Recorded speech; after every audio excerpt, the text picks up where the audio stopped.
Honorable Président, honorables députés nationaux, s'agissant du projet de loi de finances de l'exercice 2024, il y a lieu de retenir que celui-ci s'inscrit dans un environnement économique international et national précis. Sur le plan international, les perspectives de l'économie mondiale du Fonds monétaire international d'avril 2023 signalent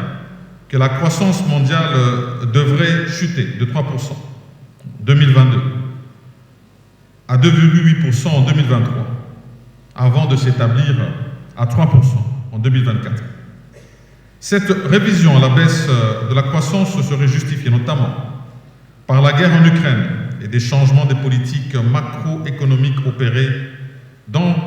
par les pays au cours des derniers mois. Ce niveau pourrait ralentir davantage en cas d'extension du conflit au-delà de l'Ukraine et de dégradation du secteur énergétique suite aux sanctions économiques contre la Russie. Sur le plan national, face à la persistance des risques de dégradation de l'économie mondiale liés au conflit russo-ukrainien, le gouvernement de la République a tenu à préserver les chances d'une croissance économique soutenue au plan interne, estimée à 6,4%, d'une inflation de 10,9% en moyenne annuelle et d'un taux de change de 2518,3 francs congolais le dollar américain. La suite des mesures prises par le gouvernement pour stabiliser le cadre macroéconomique. L'activité économique nationale devrait donc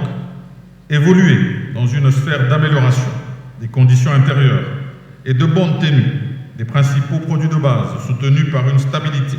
macroéconomique interne. Cette situation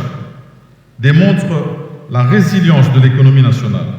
dictée par une croissance soutenue, une maîtrise de l'inflation et une faible dépréciation de la monnaie nationale depuis 2021.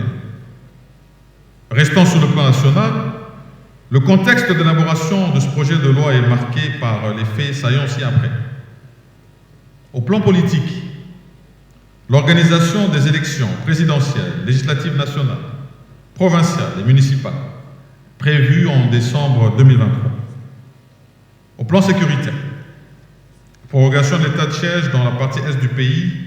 Nord Kivu et Ituri, la poursuite des opérations militaires pour contrer l'action du groupe terroriste M23, soutenu par le Rwanda et ses alliés, de celles en cours contre les terroristes de l'ADF NALU, ainsi que la persistance du conflit communautaire dans le territoire de Komanda. Au plan sanitaire et humanitaire, la levée des mesures de lutte contre la pandémie à Covid-19 à la frontière et le démarrage de la couverture santé universelle à travers la gratuité des accouchements et la prise en charge des consultations prénatales, postnatales et néonatales. Au plan social et humanitaire, la poursuite de la mise en œuvre, la gratuité de l'enseignement primaire et la prise en charge de la situation humanitaire préoccupante dans l'est du pays et dans le territoire de Komanda. Au plan économique, à la poursuite de la mise en œuvre du programme de développement local des 145 territoires. Ici, il y a lieu de signaler que le ralentissement de l'activité économique mondiale, entraîné par la guerre russo-ukrainienne et dont les effets néfastes sont la hausse des prix des produits de première nécessité, la rareté des produits pétroliers et la surchauffe sur le marché de change, requièrent un renforcement des mesures de stabilisation conjoncturelle et structurelle. Au plan des finances publiques, le moratoire de 4 ans accordé par votre auguste Assemblée pour le basculement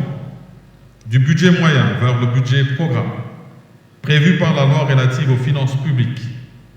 tel que modifié à ce jour, ainsi que la perspective de la conclusion de la 5e revue du programme économique du gouvernement, appuyé par la facilité élargie de crédit. Honorable Président, honorables députés nationaux, le projet de loi de finances 2024, soumis à l'examen et au vote de la représentation nationale, contient un budget présenté en équilibre en recettes et en dépenses à hauteur de 40 464 milliards de francs congolais, soit un accroissement de 24,7%